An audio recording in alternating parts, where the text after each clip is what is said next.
Shalom Abacha, bonsoir, j'espère que vous allez bien, que Hachem vous protège. Alors vous êtes en direct d'Israël aujourd'hui, ce soir c'est Yom HaShoah, demain on va faire ce cours-là à la mémoire des 6 millions de Juifs qui ont été assassinés sauvagement.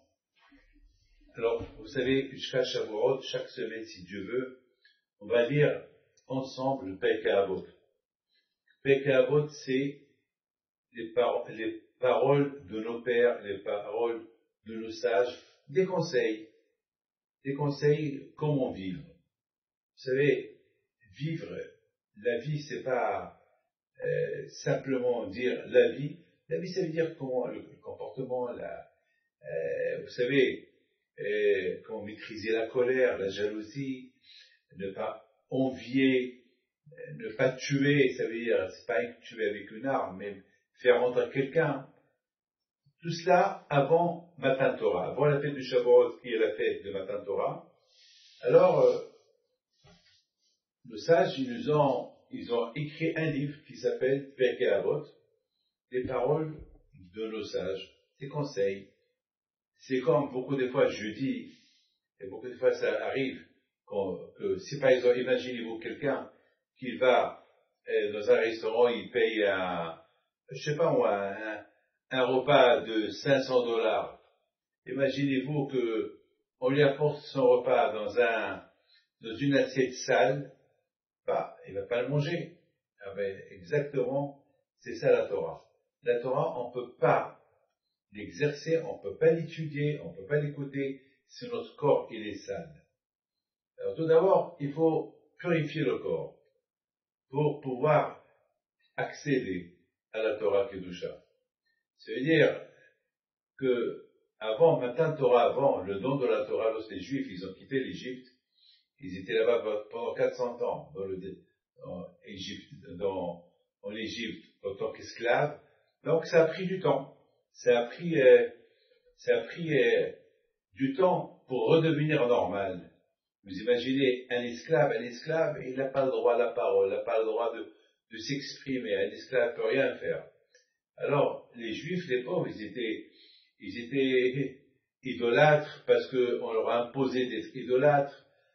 Ils étaient obligés, ils n'avaient pas de maison, ils ne pouvaient pas se baigner, ils n'avaient rien du tout. Donc, bien sûr, ils vivaient comme des sauvages. Kadosh Baruch Hu, avant qu'il leur donne la Torah, il leur a donné 50 jours de préparation. Et c'est pour ça qu'on fait le Homer, on compte le Homer. Pourquoi on compte le Homer? On compte les jours. 1, 2, 3, 4, 5, 6, 7, jusqu'à le jour qu'on va arriver au chiffre 49. Ça veut dire, après 7 semaines, c'est Matan Torah.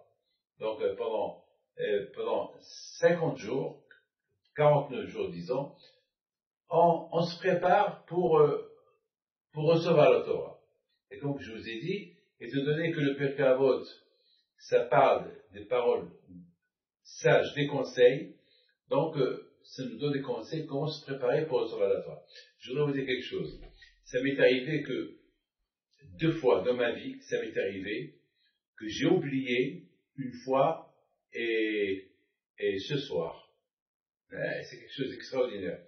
Une fois, j'avais oublié de faire le calcul de Homer. Vous savez, à partir du deuxième jour de Pessah jusqu'à Shavuot, on compte 1 jour, 2 jours, 3 jours, 4 jours, le Homer. C'est-à-dire, on fait des calculs et après 49 jours, ça y est, c'est la fête de Shavuot, c'est la fête du don de la Torah.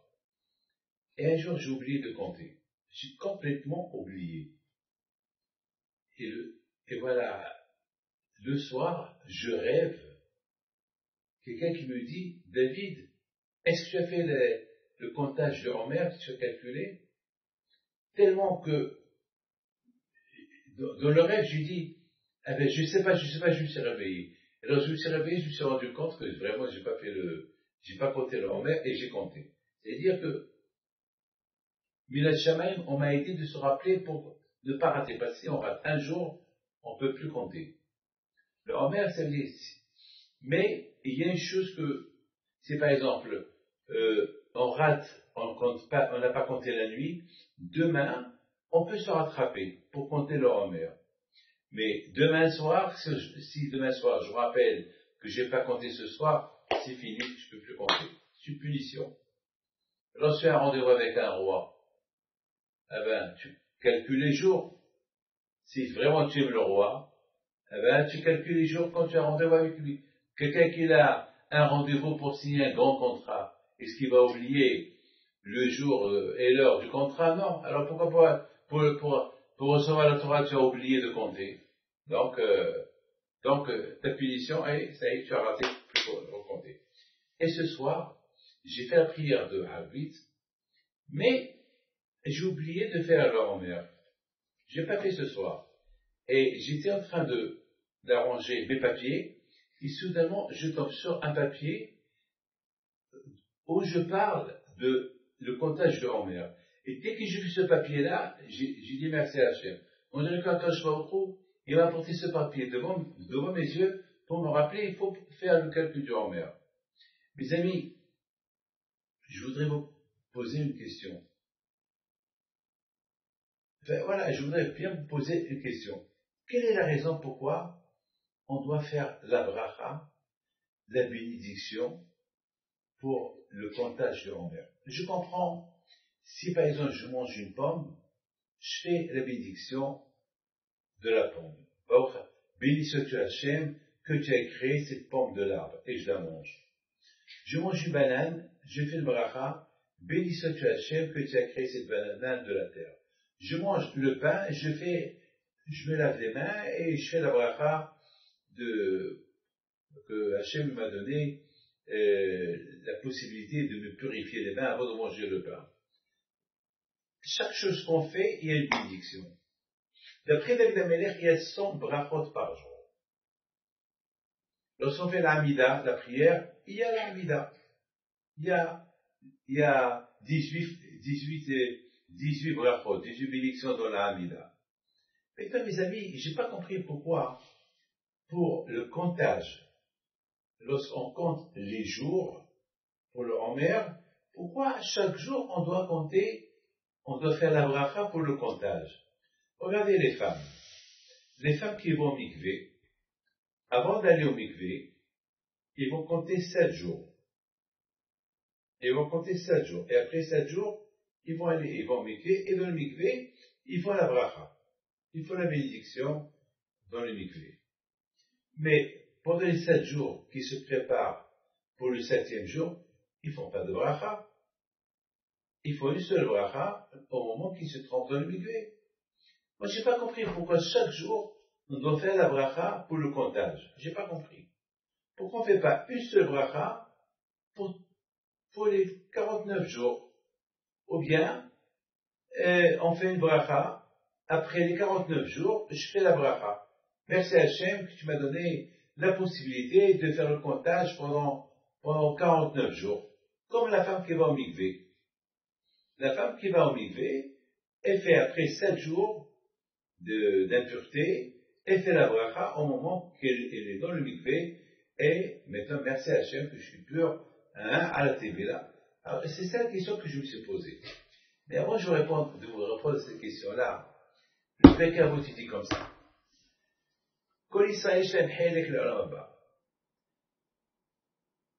Chacun de nous, il a une partie dans Olam Haba. Je me suis posé la question. Comment chacun de nous, il a accès au monde futur, au paradis? Kol Israël Shem Chekon Shnema, Ve'amer Kol HaTzidik, ton peuple est tzaddik, et Olam Shu'aret Netzer Mata'em Atzadei Faer.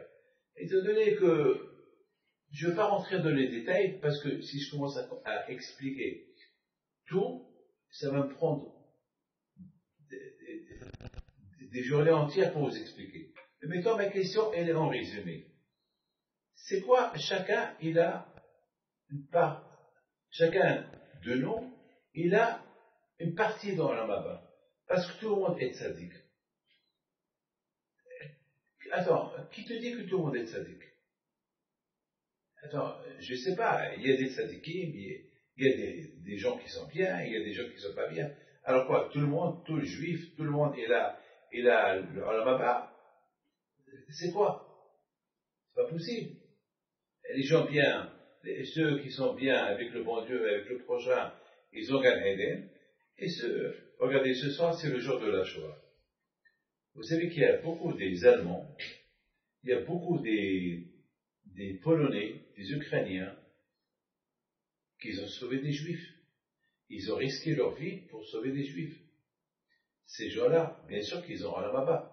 Ces gens-là, ils sont au paradis, parce qu'ils ont risqué la vie pour... vous savez, j'ai connu une fois, il y a quelques années, j'ai connu quelqu'un dans un avion, je crois, lorsque je suis parti au Brésil, il m'a raconté sur son père, que son père, il a sauvé une centaine de Juifs. Il a risqué sa vie. Et son père, il faisait partie des SS, et en cachette, il sauvait des Juifs.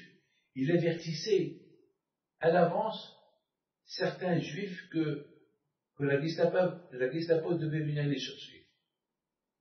Et il a sauvé presque 100 Juifs, jusqu'à que, à la fin, ils l'ont arrêté, mais avant qu'ils l'ont exécuté, il y avait un bombardement, et puis il s'est sauvé, et grâce à Dieu, il s'est sauvé.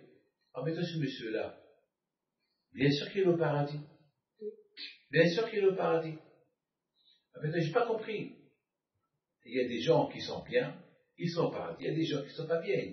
Alors comment on peut dire, comme Israël, chaque juif, il a le paradis? C'est pas possible. Je peux pas dire ça. Parce que tout le monde est tzadikim. Mes amis, j'ai pensé une chose, et j'ai pensé une belle réponse. J'ai pensé que Hachem nous a donné une mitzvah qui s'appelle la Teshuvah. Voilà. Vous avez compris? Il y a une mitzvah, elle s'appelle Teshuvah. On peut être un homme rachat, on peut faire toutes les fautes du monde. Il suffit une seconde avant qu'on quitte ce monde, on fait Teshuvah, on fait pénitence, on demande à Akadosh Baruch Hu pardon, et Akadosh Baruch Hu pardonne, et tu as Gan Eden. Et c'est ça ce que le Pirkei Avot veut dire. Quand il s'agit chacun de nous, il a un potentiel d'avoir une partie dans Olam Haba. Pourquoi? Parce qu'il peut faire Teshuvah. Et vous savez c'est quoi le mot? Helek. Helek c'est une partie. Mais le mot Helek, c'est aussi du verbe lekah, qui est lekah tov natati lachem. Le verbe Helek, vous savez, Helek c'est une partie, mais le mot Helek, on peut aussi l'expliquer d'une autre manière, lekah, qui est lekah tov natati lachem, torati al ta'azu. Lekah c'est la Torah. Étant donné qu'il y a la Torah, avec la Torah, lorsqu'on vit, il y a deux façons d'avoir le monde futur, le paradis. Ou bien par la Teshuvah, ou bien à travers la Torah.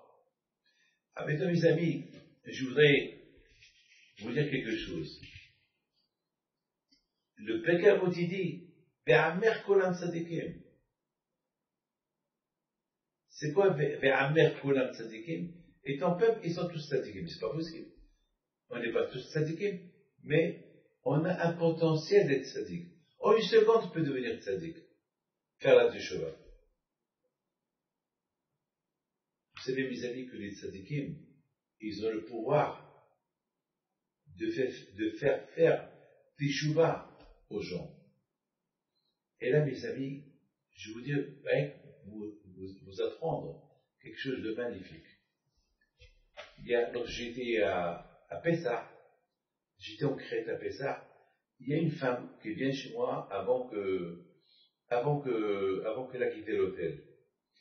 Elle m'a dit, Rabbi David, je suis venu passer Pessah, j'ai entendu que vous étiez là, j'ai entendu parler de Rabbi Haïm Pinto, je ne vous connais pas, Et je voulais écouter un de vos cours. Et j'ai écouté deux de vos cours. Et aussi, j'allais à la synagogue pendant que vous donniez des cours aux hommes. J'étais avec les femmes. Et je voudrais simplement vous dire que vous m'avez convaincu. Et je vais commencer à respecter le mikvé. Je vais commencer à respecter le kasher. J'étais content, j'étais heureux. Ben, je me suis dit, si je suis venu en Crète que pour cette femme-là, pour qu'elle fait teshuva, pour qu'elle me dise qu'elle va commencer à manger kasher, ça vaut la peine. Alors je lui pose une question. Je dis, madame, je peux vous poser une question. Qu'est-ce que j'ai dit qui vous a convaincu pour faire teshuva, pour faire pénitence et de faire un grand changement dans ta vie? Quoi? Et vous savez, c'était quoi sa réponse? Sa réponse, elle dit, vous m'avez convaincu, je ne peux pas vous expliquer. Vous m'avez convaincu, je ne peux pas vous expliquer. J'ai pas de réponse, je ne peux pas. J'ai pas de réponse à vous donner. Je ne sais pas. Vous m'avez, j'ai dit, d'accord.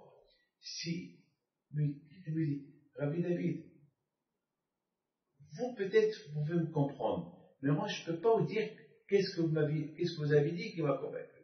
Je sais. Alors, j'ai dit comme ça.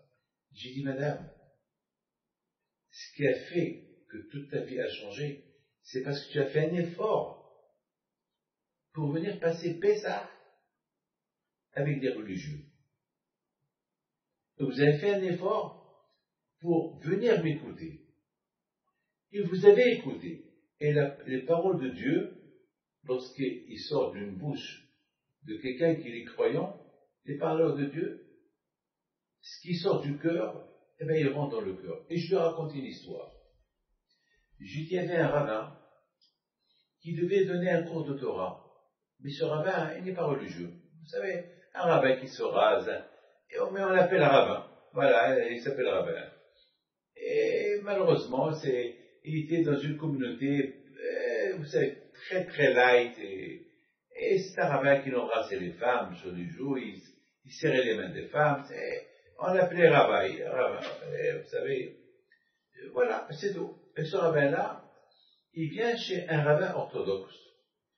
Il lui dit, salut, ça va, tout va bien, et parce que les deux, le rabbin orthodoxe est une communauté, le rabbin light, il avait une autre communauté, ils se sont rencontrés, il lui a dit, j'ai bien envie d'aller, mais de le rabbin light et du rabbin orthodoxe, j'ai bien envie d'aller à ta synagogue et donner un cours de Torah là-bas.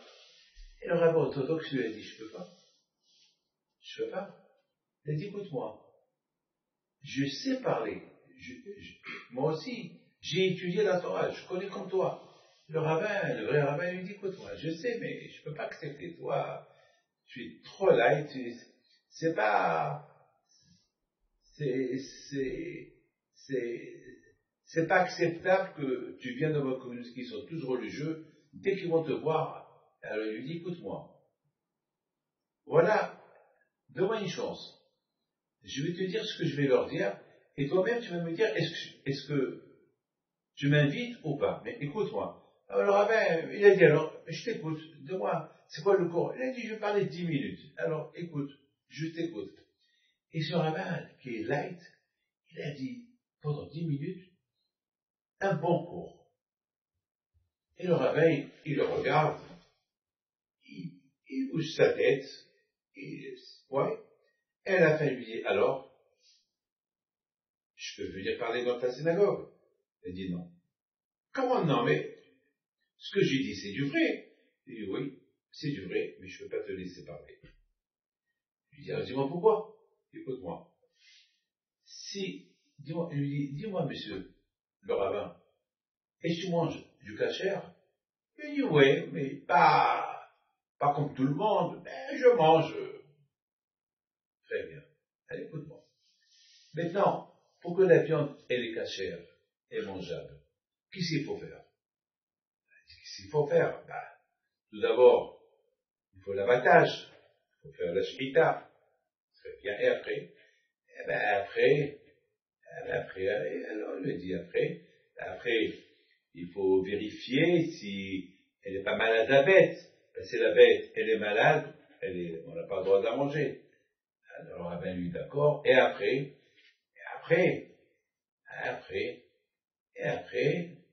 ben, la viande, on va la cachériser, on va la mettre une demi-heure dans l'eau.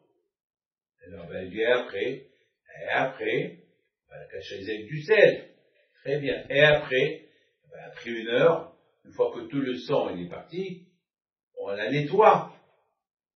Je dis après, ben, après ça, il est caché, non? Ben quoi? Après, on va pas la manger crue. Ah oui, c'est vrai. On va la cuisiner. On ne va pas la manger crue. Maintenant, le rabbin pose une question. Mais après qu'on a fait la shkita, on l'a vérifié, on l'a cachérisé avec de l'eau, avec du sel, on l'a nettoyé, on l'a cuit. Qu'est-ce qui va se passer si on va la cuire dans une marmite de lait? Est-ce qu'elle est mangeable ou pas? Non, elle n'est pas mangeable. Alors le rabbin lui dit, mon fils, eh ben, t'as compris. Toi, toute ta Torah, elle est cuisinée dans un corps qui n'est pas caché. Donc ta Torah n'est pas une Torah. Mes amis, ça c'est Pirkei Avot. Pirkei Avot, la Torah, Hamim, il veut nous apprendre que pour étudier la Torah, il faut que le corps il soit propre. Parce que les paroles qui sortent du cœur et qui sortent d'une bouche propre, qu'elle ne mange pas du taref, qu'elle ne parle pas du lachon hara, et qu'elle fait que des bonnes choses, du shalom et tout, ça c'est de la Torah qui sort du cœur, de la bouche, elle rentre tout de suite dans le corps de la personne. Alors j'ai dit à cette femme, madame, ce qui a fait de toi que, Baruch Hashem, en quelques jours tu as changé, c'est parce que tu as fait un grand effort, tu as fait un sacrifice pour déjà venir passer un Pessah avec des religieux, prier, écouter les cours de Torah, et le fait que tu es venu, eh ben, c'est ça qui a fait que, et bon Hachem, c'est les paroles de Torah qui sortaient de mon cœur, ils sont entrés dans ton cœur, et c'est ça qui a fait un changement dans ta vie. Ben, mes amis, c'est ça ce que Hamim ils disent. Kol Yisrael Shem Helek Le'olam Haba. Shenema Me'amer Kolam Tzadikim. Le peuple est un peuple, tout un peuple, ils sont tzadikim. Ils sont tous Olam Haba. Pourquoi? Parce qu'ils ont un potentiel de faire teshuva, de faire pénitence. C'est rien qui se donne un peu. Ils se donnent un peu, c'est fini. Qui donne un peu de... Je voudrais, mes amis, il y a une femme qui m'écoute là. Je sais, elle est là. Ça, c'est M. Franck Messesson qui me l'a raconté aujourd'hui. Il y a une femme, je ne veux pas dire son nom pour ne pas la gêner. Eh bien, cette femme-là, elle avait un petit problème de santé. Donc, les médecins lui ont dit, elle est obligée d'aller à l'hôpital. C'est obligé. Parce que, pour le problème de santé qu'elle avait, c'est impossible. Il faut qu'elle va à l'hôpital. Il faut qu'elle passe quelques jours à l'hôpital. Peut-être une semaine et demie. Eh bien, Hachem, on va la mettre en mesure d'être bien en bonne santé. Maintenant, cette femme, elle ne voulait pas. Alors, toute sa famille, on dit, tu es obligé, madame, maman, ton mari, tu es obligé, il faut être. Et à la fin, elle dit, bon, j'accepte à une condition. Parce que les médecins lui disent, il faut qu'elle se repose. Parce qu'avec tous les problèmes qu'elle a, il faut qu'elle se repose. Un repos, il faut qu'elle se déconnecte du téléphone, de tout. Il faut qu'elle soit au repos total. Il faut que sa tête soit reposée. Mais elle avait un problème. Elle dit, je veux pas. Je vous comprends, mais il faut me comprendre. Alors le médecin lui dit, oui, qu'est-ce qu'il y a à comprendre? Il faut me donner le téléphone le mercredi soir, à 8h30, pendant 1 heure. Le médecin lui dit, le téléphone, mais justement, pour que tu te reposes, tu as besoin d'au moins 1 semaine. Alors si on te donne le téléphone, ça va pas marcher. Il faut que ta tête, avec tous les problèmes que tu as, il faut que tu te reposes. Il faut que tu sois déconnecté de tout. Et tu vas voir, tu vas être hérétique. Sinon, je ne vais pas. Vous ne pouvez pas m'obliger d'aller à l'hôpital. Si je vais à l'hôpital, à la condition qu'on me donne le téléphone de 8h30 à 9h30. Alors là, il y avait un problème. Alors le médecin, il la regarde, il lui dit, mais pourquoi tu veux le téléphone? Il y a un cours de Rabbi David Pinto que je l'écoute depuis le début du Corona, et je vais écouter ce cours. Je vais l'écouter. Et ça m'aide. Il lui a dit, bon, je peux voir. Alors, le téléphone, l'application, hein, comment c'est? Il me voit en train de parler. Il dit, bon, si ça te fait plaisir d'écouter ce cours-là, alors on va faire une dérogation et on te donne le téléphone de 8h30 à 9h30. Elle a réussi à convaincre le médecin. C'est tout. Et le médecin, et c'est ce qu'elle a fait. Et grâce à Dieu, aujourd'hui, elle est en bonne santé. Et d'ailleurs, je lui ai envoyé aujourd'hui un message par Franck Bessoussan d'une bracha. Bon, mes amis, être convaincu, la conviction. Pour être convaincu de n'importe quoi, il faut bien écouter. Vous savez, c'est pas pour rien que Hachamim nous ont dit, Kol Israël, chacun il a comment? Chacun il a oui, chacun il a comment? Comment chacun il a? Oui, chacun. En une minute. Il peut faire teshuva, il peut faire pénitence, il a la et secondo, la Torah. Et il suffit de l'écouter.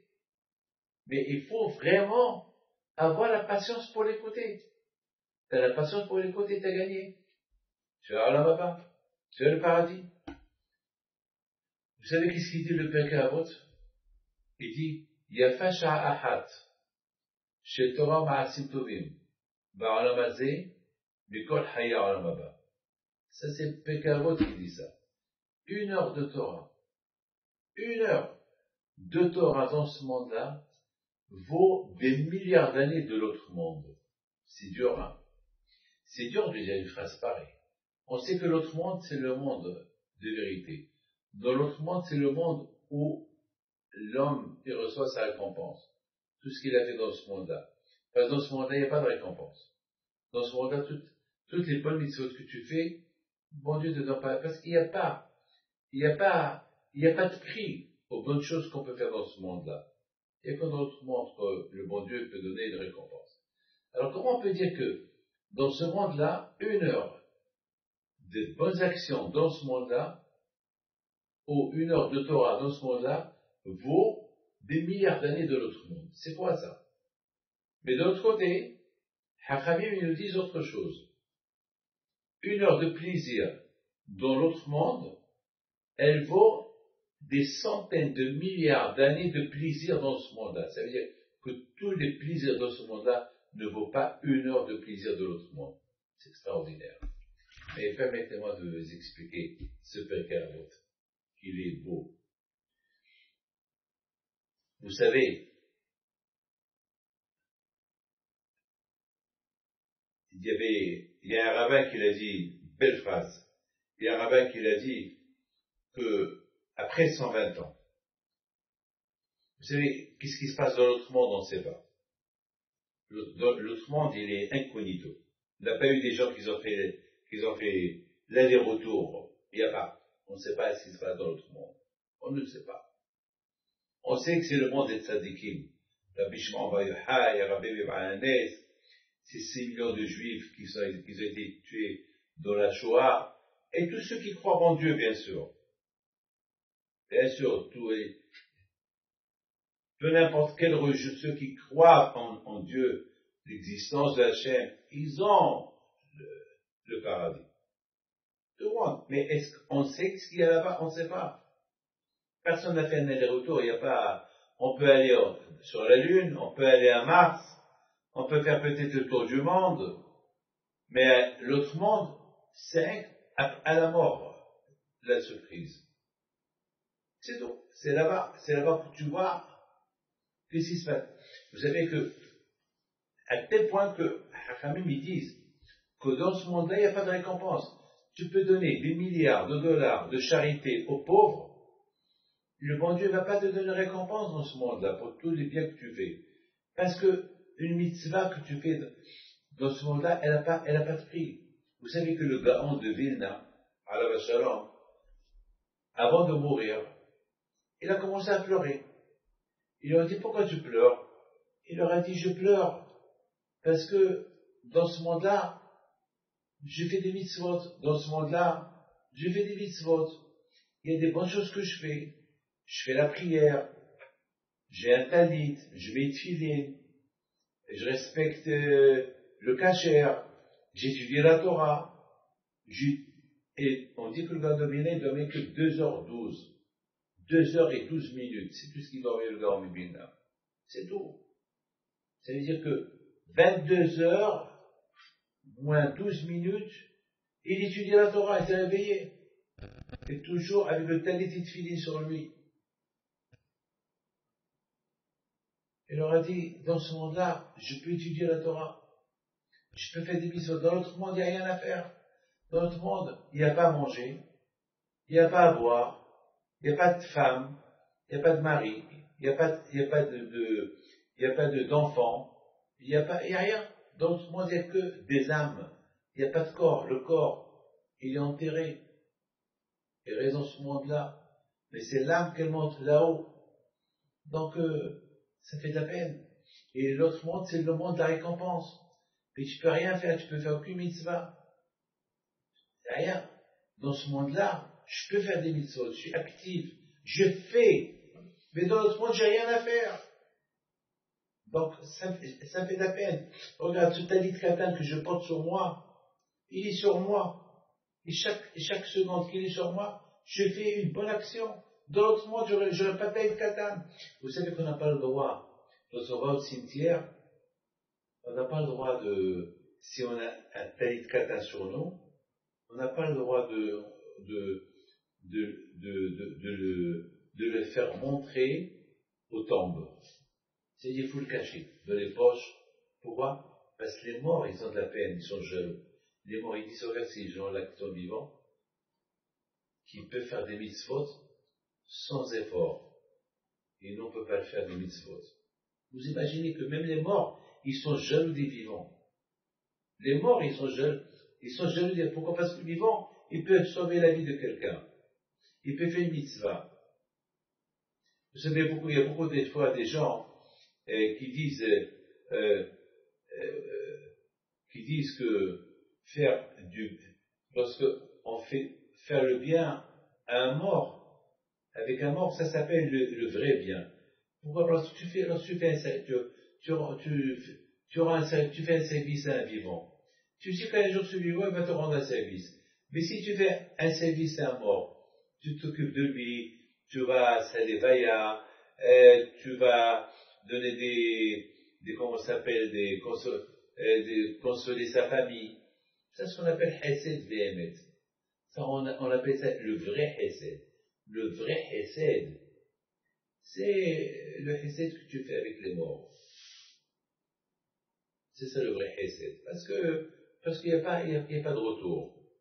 Il n'y a pas de retour. Il est mort. Tu as fait un service, tu l'as nettoyé, tu l'as enterré, merci. Mais il n'y a pas, et même merci, il n'y a pas. C'est ce qu'on appelle Hesed Vehemet. Mais il y a un vrai Hesed. J'ai vu dans un livre qui dit, il y a une autre catégorie de Hesed Vehemet. Un Hesed qui est vrai, lequel? Par exemple, tu rentres à la synagogue et tu trouves des livres.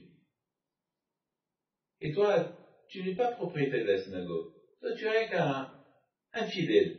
Et tu prends les livres, tu les arranges. Ça s'appelle Hesed Vehemet. Parce que personne ne te paye. Tu dis bonjour à quelqu'un, avec un sourire. Ça s'appelle Hesed Vehemet. Vous savez, c'est quoi le sourire? Il est important. Tu as que quelqu'un bien. Ça s'appelle Hesed Vehemet. Ça s'appelle, parce que tu ne vas pas recevoir une récompense parce que tu as fait un sourire. Non. Mais, vous savez, il y a, par exemple, tu vois quelqu'un qui rentre à la synagogue, il cherche une place. Tu te dis, il se débrouille. Non. Tu te lèves. Tu lui donnes ta place. Ça s'appelle Hesed Vehemet. Parce que il va pas c'est un monsieur qui vient d'un voyage, il vient que pour prier, après il va repartir chez lui et tu vas plus le revoir. Mais toi, tu as vécu un Hesed. Mes amis, dans ce monde-là, c'est un monde ce monde-là, c'est comme, avant de rentrer, comme il décrit la vôtre, avant de rentrer dans un palais, eh ben, il y a une cour, il y a un jardin, et tu vois un beau jardin, et des fleurs, et des rivières, et tu vois des petits canals, et c'est beau. Ça, c'est avec le dehors. Alors tu te dis, si c'est le dehors du palais, il est comme ça, alors le palais, comment il doit être? Eh bien, ce monde-là, c'est la cour du palais. Le palais, c'est le paradis. Donc, ici, c'est une préparation pour rentrer au paradis. C'est une préparation. Et mes amis, il faut savoir une chose. On est dans un monde, on se prépare. Comme par exemple, une femme mariée, une femme qui va se marier, elle va pas aller au mariage avec le tablier de cuisine. Non, elle va se préparer, elle va mettre une belle robe de mariage, elle va se maquiller, maquilleuse, ils vont la coiffer, elle va la rendre belle pour l'amener à son mari. Il y a une préparation. Donc ce monde-là, c'est un monde de préparation pour le monde futur. C'est ce qu'il dit, Péché Avot. Et c'est comme ça qu'on se prépare. Maintenant, je voudrais vous dire quelque chose, mes amis, quelque chose qui est très important. Je vous l'ai dit maintenant. Imaginez-vous qu'après 120 ans, il arrive là-bas. Il voit, waouh, il voit qu'il se trouve dans un monde vrai. Aïe, aïe, aïe, j'ai perdu toute ma vie, j'ai perdu mon temps. Aïe, aïe, aïe. J'ai couru pour l'argent, j'ai couru pour m'engraisser, j'ai couru pour les vacances, et j'ai pas prié, et là, tu vois la vérité, qu'est-ce que tu vas faire? Et tu souffres. C'est la plus grande souffrance. C'est que tu vois la vérité, et tu peux rien faire. Et tu regrettes le temps passé dans ce monde-là, que tu aurais pu en profiter et tu n'as rien fait. Mais c'est trop tard. Une fois, j'ai dit à quelqu'un, il y a un juif qui est mort et il a regretté. Ça fait rigoler, hein? Un juif qui est mort et il a regretté. C'est quoi? Eh ben, c'est pas une blague, c'est une réalité. Lorsque le juif il meurt, il voit l'autre monde, il voit la vérité de l'autre monde, et regrette pourquoi il n'en a pas profité de faire assez de bien dans ce monde-là. Ah, maintenant, je vous pose une question. Voilà, je vous la pose. Imaginez-vous que dans notre monde, on va vous dire, monsieur, on va vous faire un service. Tu vas ressusciter et on va te donner 1 heure à en profiter de 1 heure dans notre monde. Voilà, tu vas sortir de ta tombe, on va te donner 1 heure. Hein. Vous savez, ce que je suis en train de vous dire, c'est une imagination. Un exemple, par exemple, dans notre monde, on dit à quelqu'un, on te donne 1 heure. Maintenant, voilà, il a vu notre monde. Il se voit sortir de la tombe. Il va faire quoi? Quelle va être sa première réaction? Et s'il va dire, bon, je vais aller voir ma femme, comment elle va? Est-ce elle s'est remariée avec un autre? Comment vont mes enfants? Ah tiens, je vais aller voir mon magasin, est-ce qu'il est toujours ouvert? Ou mes enfants l'ont fermé? Oh tiens, je vais aller voir une bonne bière glacée, un Coca Light avec du whisky, ou bien un steak au poivre et du whisky. Et s'il va penser à ça, à quoi il va penser? À manger, à boire, à aller voir sa femme, ou ses enfants, c'est ce qu'il va faire. il va aller chercher la synagogue.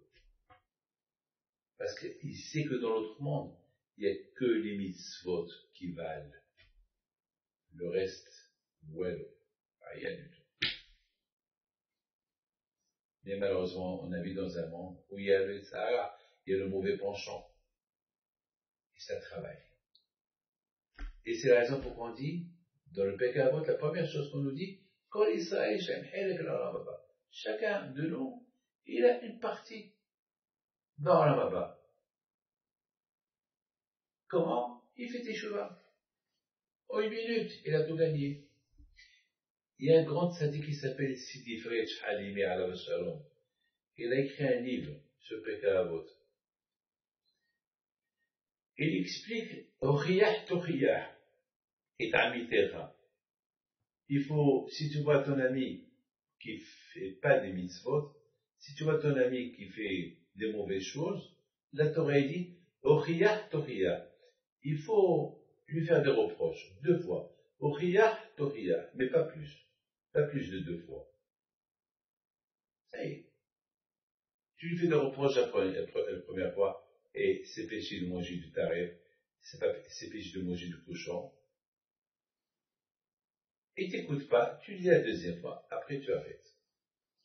Alors, la question, elle est, pourquoi, et lui il pose cette question, pourquoi la Torah dit, 2 fois il faut faire les reproches, pourquoi 2 fois? Il donne une belle réponse, une belle réponse. Il dit, parce que, la première fois que tu lui as dit, il se peut ça va passer à l'oubli. La 2e fois, aussi peut-être ça va passer à l'oubli. Mais ça va rester dans sa tête, dans ses reproches que tu lui as donnés, ça va rester dans ses oreilles. Il se peut, après 10 ans, 20 ans, 30 ans, il va se rappeler. Il se peut, avant de mourir, il va dire, oh là là, combien de fautes j'ai fait dans ma vie. Il va se rappeler des remontrances que tu lui as données 1 fois et 2 fois. Et ça va lui venir dans la tête. Il se peut qu'il va faire teshuva, il va faire pénitence.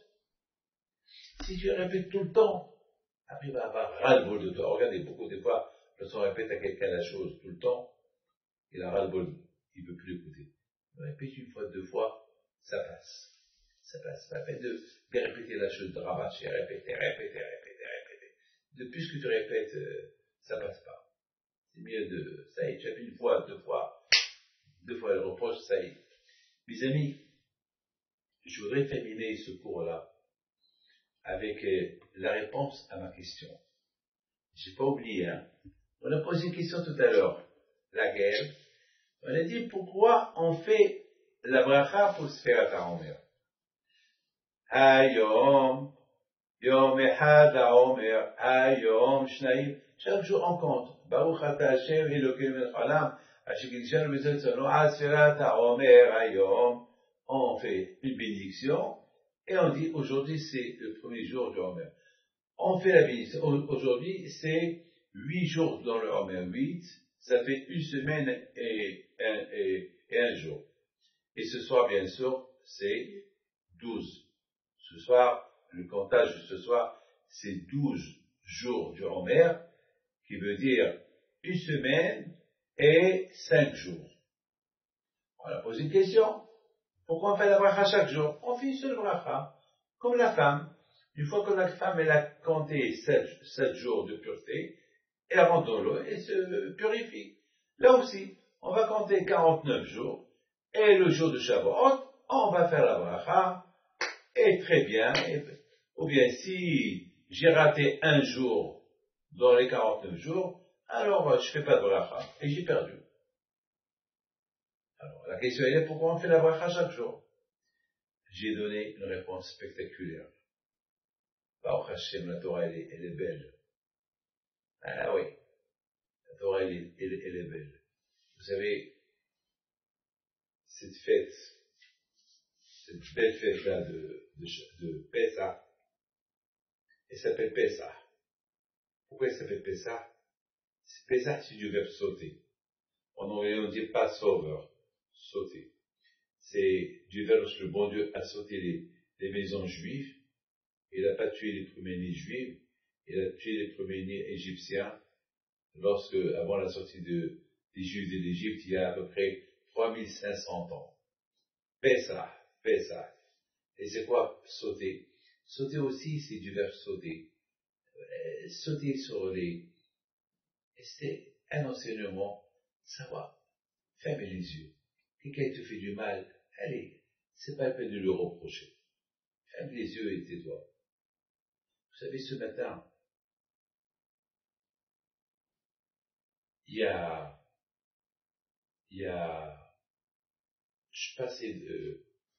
j'étais à Nathaniel ce matin, et il y avait un ouvrier qui n'est pas juif, et c'est un Palestinien, et il travaillait avec des ouvriers, et il a fait tomber une hache, pas la hache, on appelle ça, pas une hache, il a fait tomber quelque chose avec quoi il travaille. Et tout de suite, je suis parti, je l'ai ramassé et je lui ai donné. Il m'a regardé, il m'a dit, je croyais que tu n'allais pas le faire. Je lui ai dit, pourquoi pas? La Torah, il dit, il faut aider, il faut que je t'aide. Après, j'ai eu une pensée dans ma tête, je lui ai dit, ben c'est ça la Torah. La Torah, elle veut pas qu'il y ait des ennemis. La Torah, elle veut que tout le monde aime l'autre. Et c'est ça la Torah. C'est pas parce que lui, elle n'est pas une pelle, voilà. C'est plutôt que ce mot en français, vous ne voulez pas venir. Elle appelle. Et je l'ai pris, je lui ai donné. Je lui ai dit, pourquoi pas? Elle m'a dit, parce que vous êtes âgé. Je dis, alors, aider quelqu'un, il n'y a pas d'âge. Il n'y a pas d'âge. Pour aider quelqu'un, il n'y a pas d'âge. C'est tout. Et je voudrais pardonner.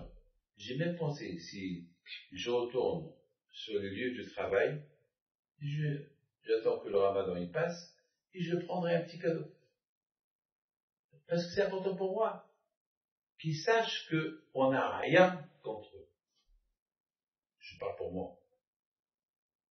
Si je parle pour moi, je parle pour ceux qui partagent mes idées. Voilà.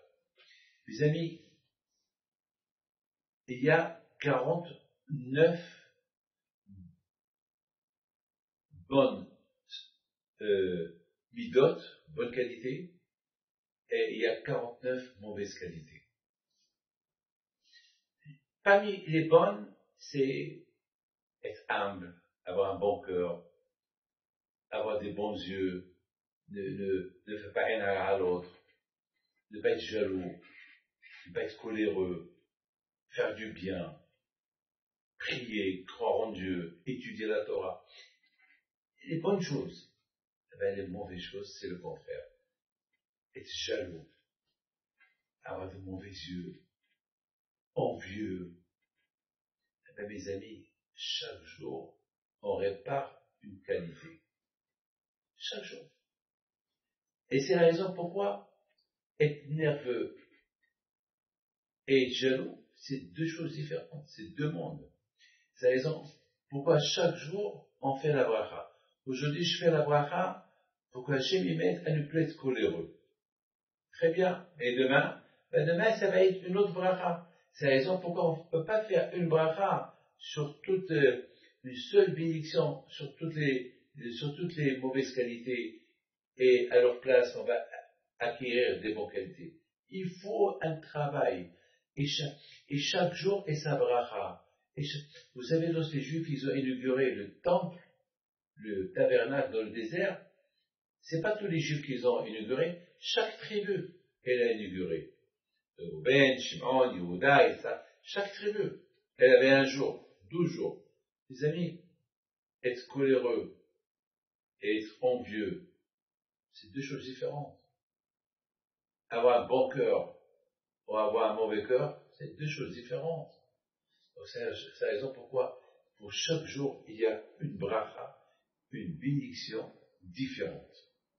Mes amis, ce cours de Torah que nous avons fait ce soir, et mes amis, c'est la raison pourquoi, mes amis, on fait la bracha chaque jour. Pourquoi?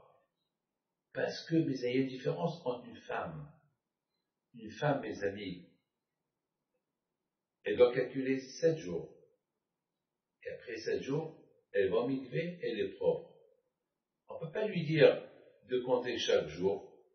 On ne peut pas. Parce que les 7 jours, ils sont à égalité. C'est 7 jours de pureté. Donc, c'est 7 jours qui font un ensemble. C'est la raison pourquoi il y a une seule bénédiction et pas plusieurs bénédictions. Et mes amis, mais pour les qualités, les mauvaises qualités, chaque qualité, ça prend du temps pour la réparer. Chaque qualité, elle a. Parce que, entre vous et moi, cette femme qu'elle va au mikvé, tout ce travail de pureté qu'elle fait pendant 7 jours pour aller au mikvé, c'est la tomate, c'est l'impureté et la pureté. Mais mes amis, ce ne sont pas des qualités, des bonnes qualités, les mauvaises qualités. C'est pas pareil. Chaque qualité, c'est un monde. C'est un monde. C'est la raison pourquoi pour chaque qualité qu'on répare, on fait la bracha. Et si tu oublies un jour, c'est-à-dire que tu t'en fous. Alors, tu es puni. Tu ne peux plus faire de brachot. Mais, prie à Kadosh Baruch Hu quand même. Et répare quand même. Mes amis, ce soir, c'est Yom HaShoah. Donc, ce cours de Torah, il soit à leur mémoire, 6 millions de juifs. Et que Kadosh Baruch Hu vous protège, vous donne la santé et la joie. Donc, la semaine prochaine, si Dieu veut, Be'ez Hashem, on ira chez Rabbi Meir Ba'alnes parce que, non pas la semaine prochaine, la semaine d'après. Pour la semaine prochaine, on va continuer à parler de Pirkei Avot et que le bon Dieu vous protège et vous donne la santé, la joie.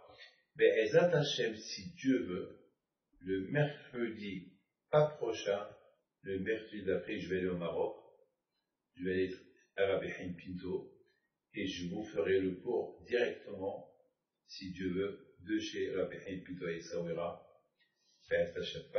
Pas mercredi prochain, le mercredi d'après, faites le savoir.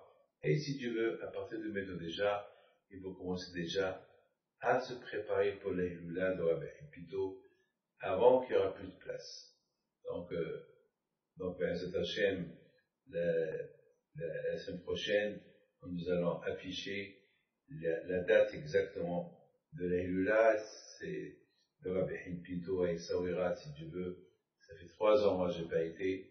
Il me manque Rabbi Haim Pinto. Alors, Rabbi Hachem, pour cette année, si Dieu veut, avant, ça se remplit vite. Alors, avant que vraiment il n'y aura plus de place, on ne peut pas regretter, il faut vraiment faire vos réservations de maintenant. Mais la semaine prochaine, on va vous donner, Be'ez Hashem, tous les coordonnées, comme ça, vous avez le temps de maintenant pour se préparer. Bonsoir, et à mercredi prochain, Be'ez Hashem, Amen, Keratzon, à bientôt.